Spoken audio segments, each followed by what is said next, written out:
We are live. Welcome, everybody. Welcome to all the followers of Leah Growing People, all our friends or our clients, all the member of our community.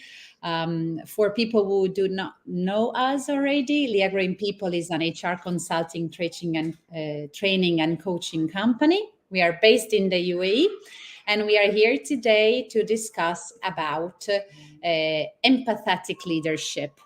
Empathetic leadership is a big concept, so that's why for the event of today, we are literally looking at one important part, and even I would say one of the most difficult part of a leader, that unfortunately has involved many of the leader in the past months. I would say also here, unfortunately, on how to manage redundancy with integrity. I have with me today Christina Litva. She's part of our community. She's an HR expert. She's a culture of respect consultant and a leadership coach. Welcome, Christina, and thank you for being with us today. Thank you, Elena, for having me. I just spotted that we are missing a letter in the word coach, but we all know that it's coach and not something else. Yes. Exactly, a coach. Coach. Thank you for I will immediately fix it. So thank you very much, Christina. And maybe we can share, with the people that are following us, what made you legitimate and eligible to be here today and talk about this topic. Thank you, Elena. Thank you for having me, and thank you, everyone, for joining us. The topic of redundancy, it's something that is close to me because I have seen that happening across my career of 13 years. And especially in the last few years, while I was working for a large multinational firm, uh, where I enjoyed every single minute. We have gone through redundancy, and my role was to make sure that I supported leaders who were to communicate redundancy, but I also supported individuals who were affected by redundancy.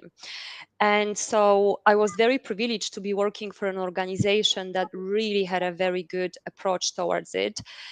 Obviously, there is no redundancy that brings happiness and joy around it. So we cannot make out of it the best news possible, but there are things that can be done.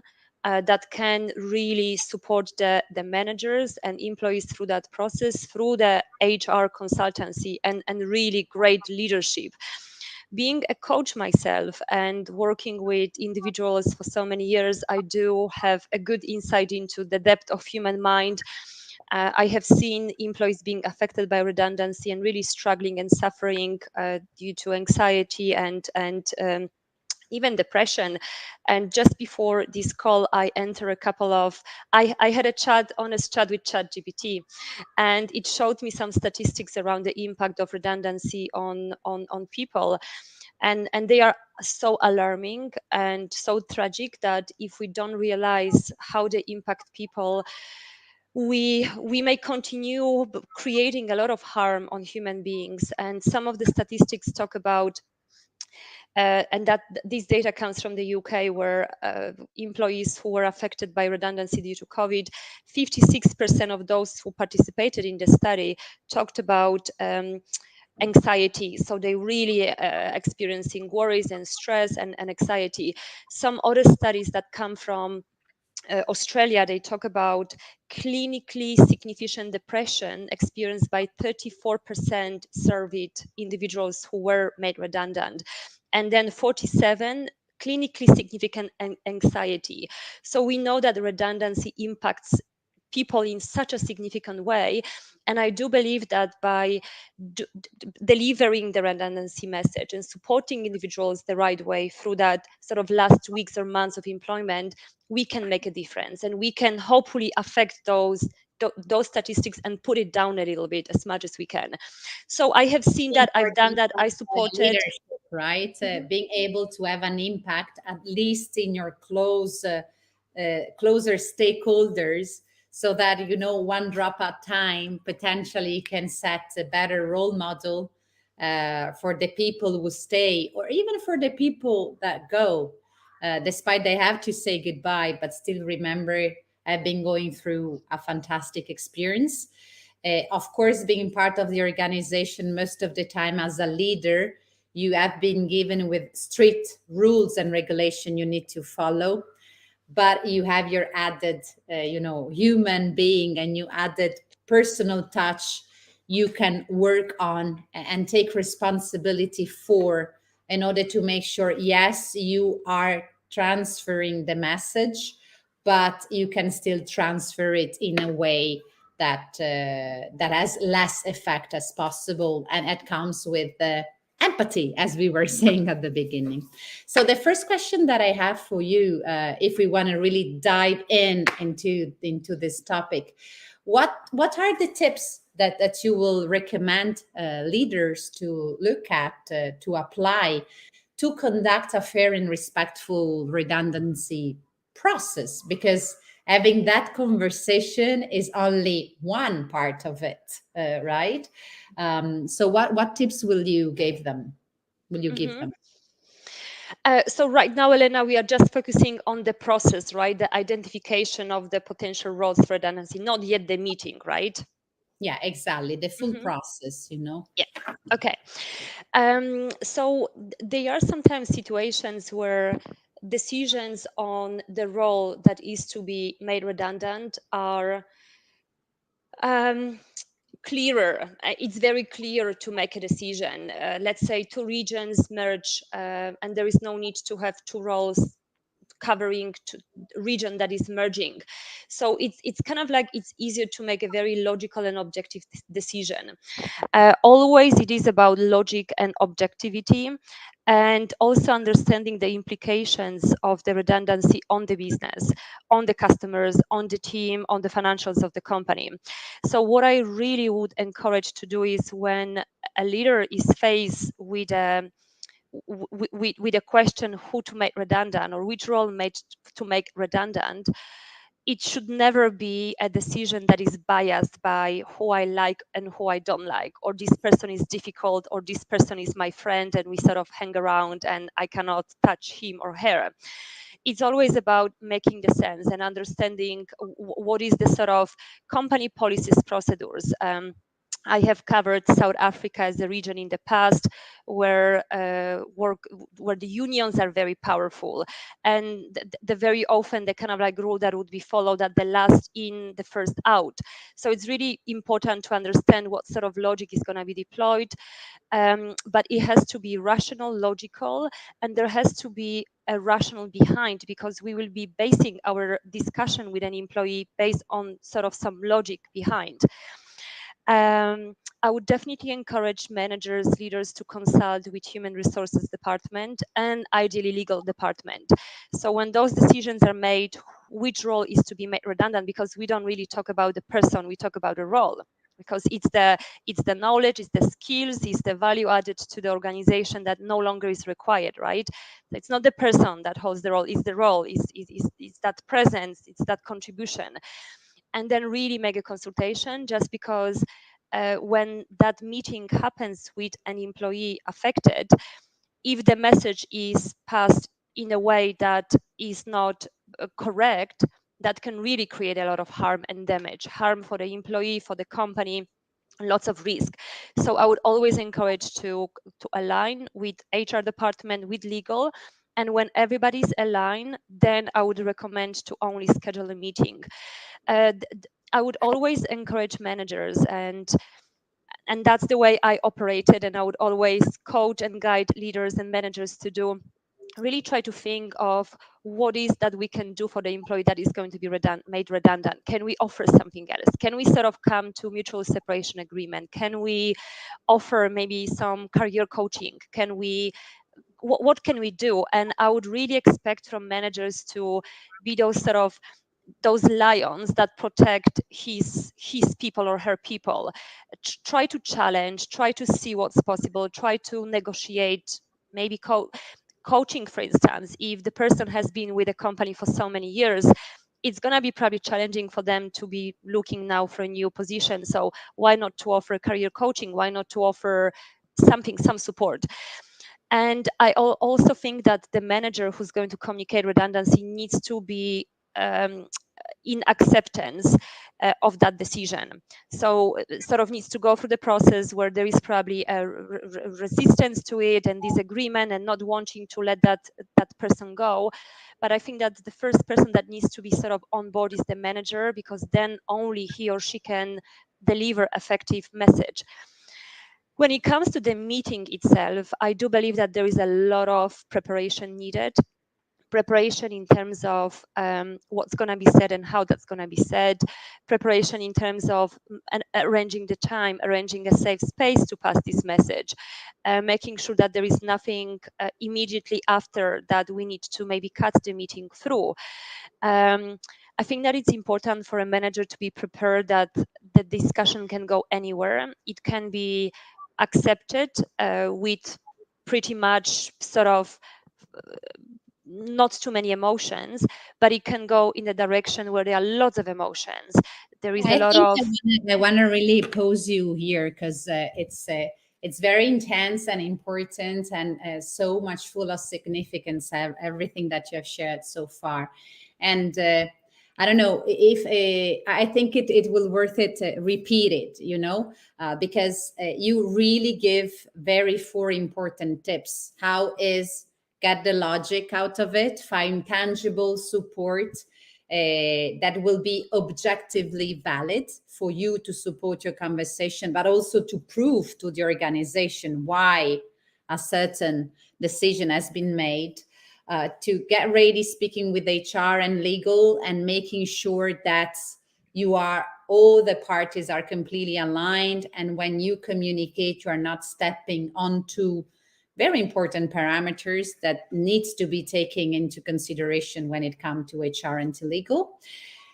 Consider what is that you can offer to that person. Career coaching is one of this, a mutual separation agreement, for example, and maybe many more. You can be really creative there. The more you know the person, the more you know what this person might need.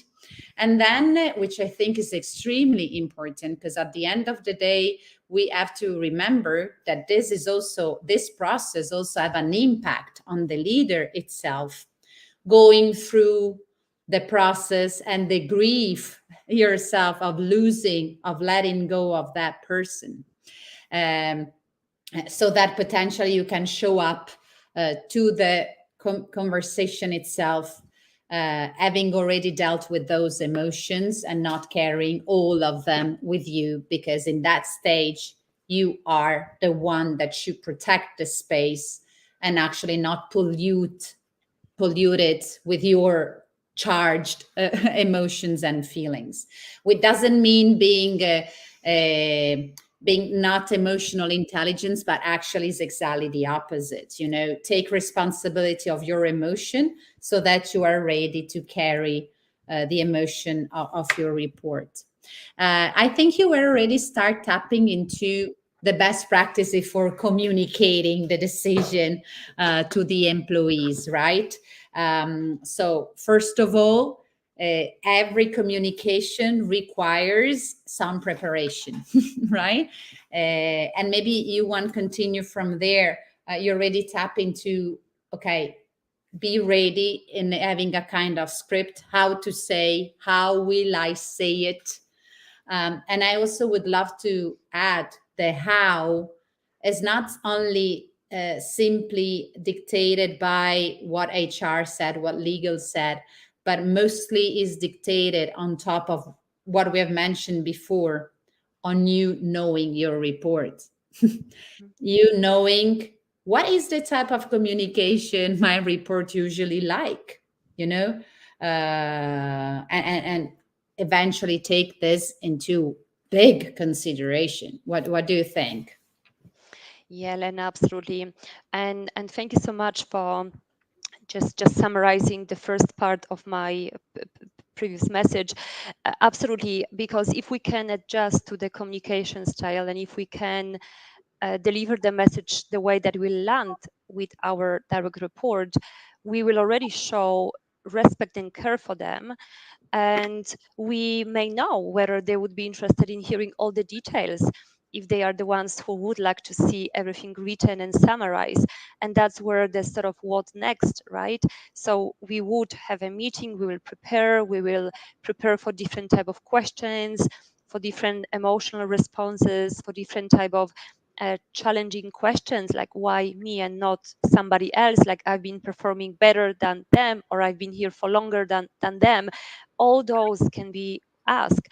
And while sometimes it can be frustrating to hear all those questions, that's where the empathetic leadership comes into place, where we really put effort to be there for the person, because they have been for us when we were stretching the objectives, when we were asking for help in the middle of the weekend or in the middle of the night. They were there for our customers, and now we are letting them go. And I believe that those are the moments when we really have to step up and go extra mile. um, so the sort of why this is happening and what's happening, and being empathetic, that I cannot even imagine what you're going through. It must be a very shocking message, and that's the decision that has been made.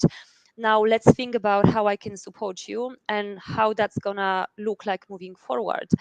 And that's where we can talk about what's next, what we can offer potentially, how we can be flexible in the month to come. If there is 1 month notice, 3 months notice, what's the sort of flexibility that we can provide in case the employee would like to go for interviews, would like to have some flexibility, or whatever it is, especially when we think about UAE and how complex life here it is, and the visa matter. It's very sensitive. What I would also say is that oftentimes during the redundancy meeting, there could be different type of requests from the individual that is being made redundant, just because they are probably full of different type of fears. They are financially thinking how that's going to affect the children, the schooling, all the bills that they have to pay. But sort of what's next for them, what's beyond. They have been potentially for years, their identity has been associated to the company, and now sort of what's next. And they're all the black dark thoughts in their head and all the fears. So they could be potentially asking for some small favors. And what I would say, that as a leader, please listen, don't overpromise, but see what you can do to show some flexibility.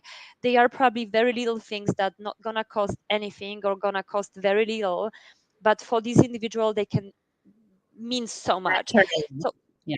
yeah, so it's about it's about acknowledging, it's about taking action. So if we say I'm gonna speak with an HR or with leadership and I will do my best, but not over promising or not saying no immediately. And that's what I have seen, that sometimes the sort of ego could come in, where the employee is just shocked by the news. It's very emotional. Sometimes there could be some words which they don't really mean, but they are just in a big shock, right? So they can say things that they may not mean, but they may sort of, those words may hurt the leader. So in those moments, we just really need to be empathetic, that this person's life is probably collapsing right now. Let's hold them, right? So Take it even personal. Exactly. absolutely, and even if we feel like they may have been mean to us a few minutes ago, let's see what we can do for them, because that can be transformational for them. um that respect, the empathy, the dignity, that is a human being, it's a father, it's a wife, it's a mother, it's a sister. We need to remember that, and we need to see what we can do to support them, but also really offer the support. Like, of course, depending on the company policies and the practices, but we can obviously provide them with references. If they ask us for some type of introductions with our network, we can do it. We can literally ask them, what is it that I can do for you? So those What the moments. message I'm hearing for you is that this may be the initial part of additional conversation, right? Also Yes, allowing yourself to say, I don't know, give me some time, let me check, I will get absolutely. back to you. So I think it becomes also key to, just not simply throw the message there and just wait that the months or 3 months notice will end, but is also about checking up onto the person, even Absolutely. following up onto that person. If you take an accountability, get back to them and owning even the difficulties potentially of saying, I was not able to achieve that for you. What else? Absolutely. And go into this agreement. While we are talking about this, we are already tapping in something extremely important, which is the leader itself, because having the capacity of understanding how to communicate to that person, how to promise, not to overpromise, how to empathize, how to being accountable, how to follow up on that person and managing, all the emotional and the fear, as you mentioned, can definitely has an impact on the leader itself. So my next question is, what are the strategies that a leader can use to manage their stress and their emotional well-being through this process? Yeah, that's a beautiful question, Elena. And that's the analogy of putting the oxygen mask on our face first before we can help another person, right? I guess that the strategies would depend on each leader, and that obviously depends on the level of self-awareness that they have, what helps them to go through those stressful moments. But definitely acknowledging that they are in the stressful situation, their well-being may be affected because they are letting somebody go, the team is quite unsettled, there is a lot of chaos, a lot of sort of settling of what's going to happen next, the handover, the check-in, the negotiations, the handover. It's a lot where the team could have been highly performing and really smoothly working together. So it's the awareness that we are okay not to be okay right now, and we are permitted to feel this way right now because the situation is challenging, right? And be aware what will help us. Maybe that's going to be some more sport, maybe that's going to be meditation and mindfulness, maybe that's going to be a coaching session where we can have a coach that will just literally allow us to put that all out and acknowledge that we are actually okay to feel this way, and we are like, we never navigated in this type of situation, so we are really uncertain how to do it the best, and we don't want to get it wrong. um, Maybe taking some time. It really kind of like, I think that the most important strategy is acknowledge that this is a challenging situation, to do something about it and not to ignore it, because if that's being ignored, is going to lead to potentially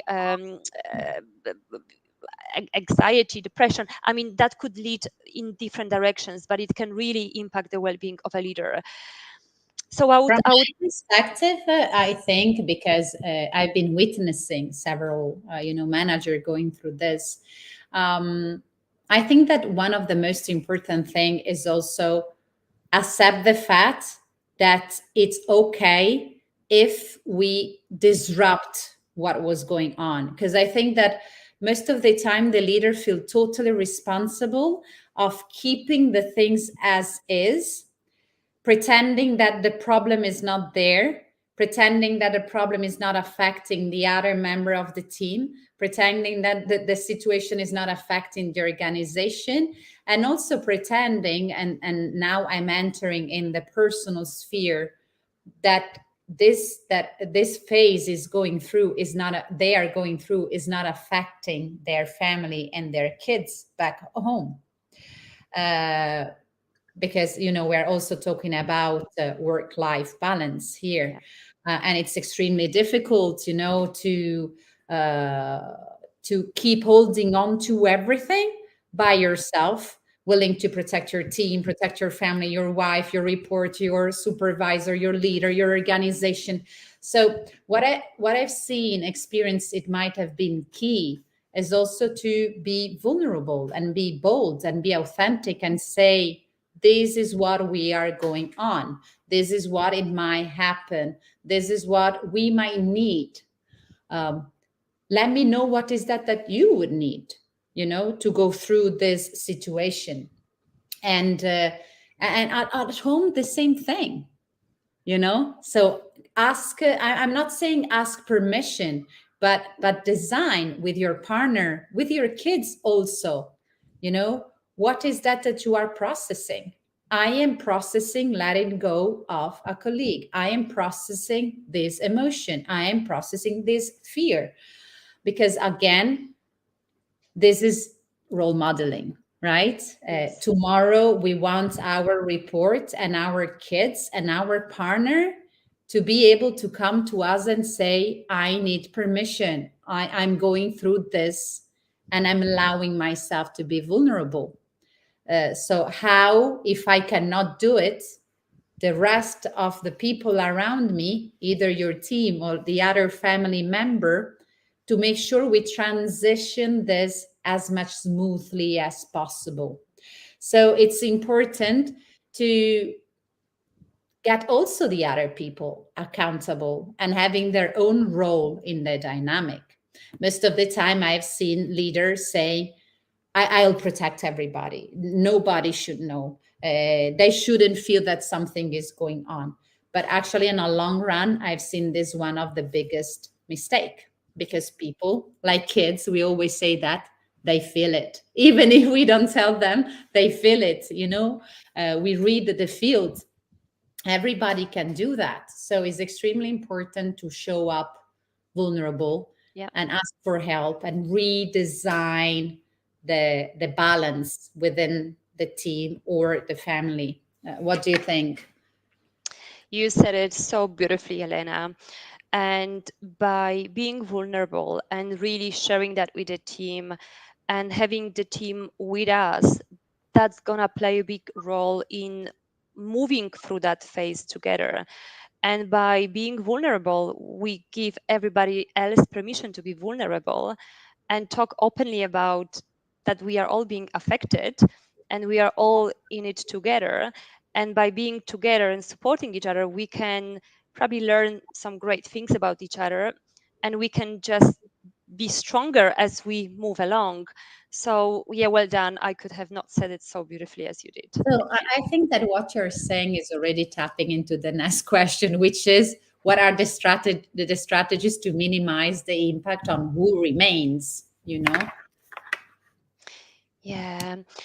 That's a beautiful question, and I have seen, not in my previous organization, but seen that around while working also with some other clients, that this is very often taken for granted, which is really heartbreaking. It's taken for granted the impact of the how redundancy is being managed and the remaining weeks of that individual with us on board. And there is just really so much that could be done and has to be done. So starting from the communication, right? And making sure that the team is aware what is happening, why it's happening. And that communication comes from a leader. It doesn't come from a third party or even somebody from outside of the organization, right? So the respectful communication, but also as much of direction on where we are heading together as a team, and how we gonna manage without this person, right? What does it mean? How we gonna spread the responsibilities? How that's gonna be like? What's the sort of handover process like? How would we ensure continuity of all the activities? It's important to be open to questions and all the challenges of the team, and the team will for sure want to know whether their role is secure. And I would always urge to be very sensitive and not to overpromise, because the role may be secure right now, but looking at how the economy and the world is right now, it may not be secure in 1 month. So we don't want to overpromise and then in 1 month or 2 months actually go back to this individual and actually explain them that now it's their term, while we promised them 2 months ago that they would not be made redundant. So instead of giving as much of confidence or stability where is possible, but not over promising, because that can really have an adverse impact. I would also say the language, so the way the messages are being passed, the way the communication is being carried is critical. So the leader cannot be really blaming or pointing out the decision on the leadership team or on HR team and sort of claiming that I don't agree with that, but I'm the sort of doer and I'm just doing it, but I disagree. That's going to have a very harmful effect on the team, which probably will start to fear what's happening around and would most likely start looking for alternative employment. So being sensitive about the words we use, the behaviors, how we navigate in those times. I would also say the appreciation and celebration of everyone who's staying, but also that person that is leaving. I think that leaders have a really beautiful opportunity to end that on the high note. I know that this is not a redundancy, is nothing to be happy about, um, but if we can make the last few weeks really remarkable and really appreciate the work, recognize, be grateful for all the work, all the efforts of that individual, let's do it. If we can do a little sort of farewell celebration, let's do it. If we can buy a little gift or write a little letter, just let's do all those things, because they will not cost us much, but for that individual that can be a differentiating point between um, going into that anxiety or even depression versus just feeling like, yeah, well, what is new and fresh start for me? I've been supported, I've been appreciated, I've been sort of recognized at the end. There are lots of great things ahead of me. So all those things really matter, and that communication and staying close with the team. A lot of communication, as much as possible, and the direction, and bringing the team together and working together towards a shared direction. Yeah, that's I think it's amazing. I don't know why you were talking. I was really thinking, sometimes people go and we don't even get noticed, They go and we didn't get the chance of saying goodbye, of writing a letter, of acknowledge them for all the things good they did in our life, what they brought in our life. And maybe a gift there could be, okay, we have very little time left for us together. Let's enjoy it as much fully as we can, because in this situation, relationship and the humans come above the role I have been covering, the task I've been completed, the results I've been achieving. So this is literally where the people have the chance to meet for who they are without their title hat or their corporate, roles or whatever it is. So it's, as you said, it's not happy, but it could be really rich and it could be really beautiful. So Yes. thank you very much for sharing. And then I would say that maybe the last questions is, and I've been seeing this question asked several times, how to preserve the company reputation during redundancy, because at the end of the day, all the employees are representing the organization. So what would you recommend? Yeah, thank you, Elena, for this question. And those who are here on the call, they may be listening to me and sort of seeing that this is quite idealistic and quite like a perfect way to approach it, but that doesn't happen very often, right? We hear about redundancies where employees' access cards are being deactivated, the belongings are in the box at the reception, and this is extremely damaging, right? And those information are all around the news. So it's really difficult for the organization as a whole to preserve that reputation. But for those companies that they do it in a way that is more empathetic and more meaningful, I do believe that it's the communication internally within the team, um, why what's happening is happening, and how do we ensure the continuity of the business. So what do we do as a leadership team to have us thriving as a business, or have us um, being good as a business, really making it through and succeeding. So those are all the efforts. Unfortunately, those decisions are being made, but this is our plan to take us off the ground or improve the current condition of the company. um, there is always the need to show employees the confidence in the leadership team, so that we have really competent team, and the competent team of leaders is working together, and that's the vision. um, what else? I also have The noticing, sorry to interrupt, but sometimes we stay stick to how we would have done it maybe years ago, where maybe the news would have gone on the local newspaper, have a passing word mouth to mouth in the closest area. But now we don't need to. We don't need to underestimate the power of social media. We are in more than 5 channels most of the time, including newspaper, including blog, and you name it.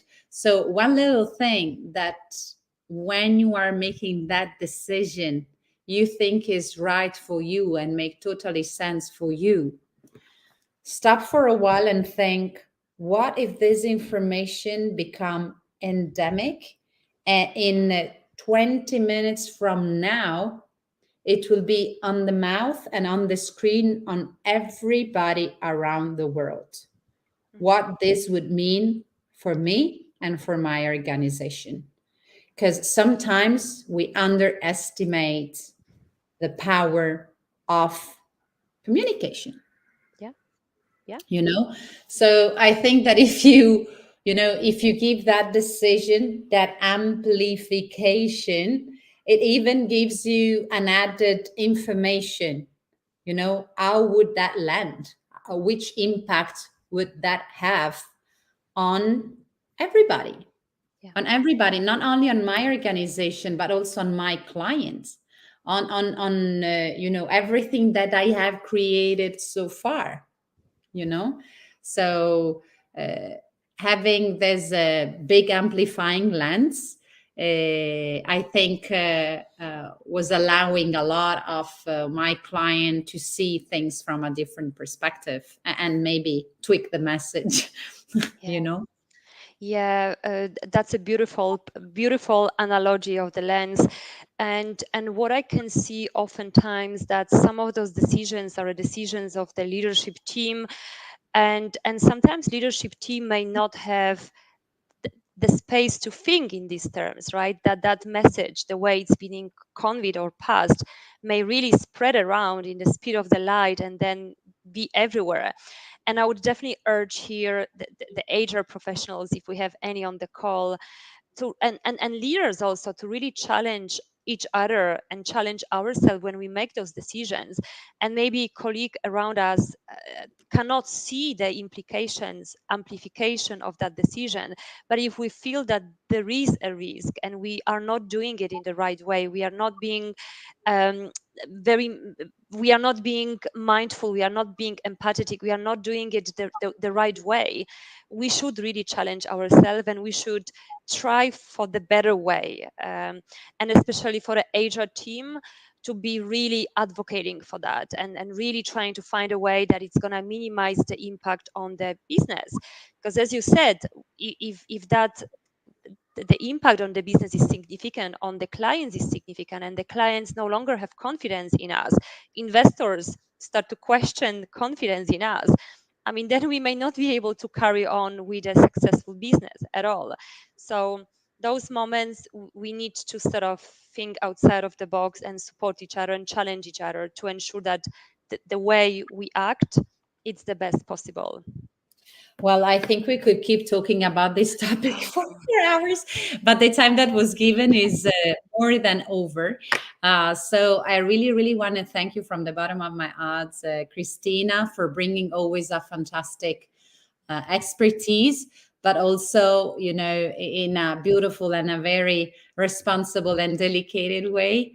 So thank you so much. And I just, of course, want to add and stress that if you are going through a situation like that, if you have been going through a similar situation and maybe you haven't handled it the way you now realize you shouldn't, and you're still holding on to regret, sorrows, or even guilt, let's be honest.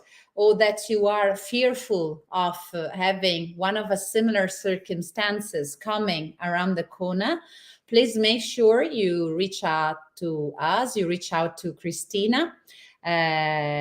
She will be there to answer, to connect with you. And I want to thank you again for this. And is there anything you want to add, Christina? I would like to thank you for this beautiful opportunity of having me, creating space for this very important conversation. And I would like to thank everyone who stayed with us up until now, even over time. And I wanted to wish all of you good afternoon, good evening, good night, whenever you are. Thank you. Thank you so much, everybody. And keep following us. And we look forward to get in touch with you. Have a nice evening, afternoon, night, wherever you are. Bye bye. Bye bye. Thank you.